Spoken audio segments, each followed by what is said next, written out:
lidha 17 vjeç, një dashuri gjimnazi. Pas një viti mbeta shtatzën. Nuk kishim as bukë për të ngrënë. Bashkëshorti im ishte i varur nga droga dhe bixhozi. Ishte një ditë e acartë janari dhe e qara vajzës sime të përsalindur brenda autoambulancës me tubin oksigjenit në gojë. Më kumbon edhe sot në vesh.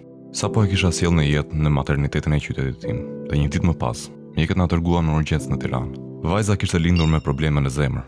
Akoma nuk e kisha marrë veten nga lindja dhe traumat që më ndoqën gjithë shtatzanin. Kur mjekët më thanë se e vogla imi kishte orët e nëmruara, nëse nuk e dërgonë me urgjencë jashtë për të operuar. Familja ku isha martuar ishte e varfër në çdo kuptim.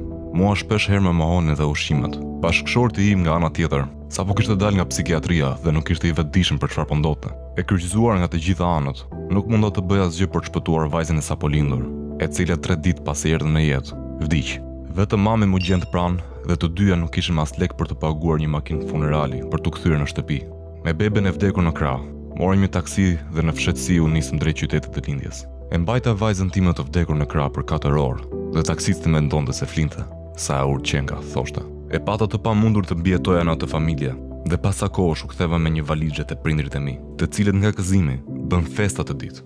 Sot jam përsëri në këmbë, por me pyetjen që më rresi çekiç në kokë. Po sikur të kishin pasur lek.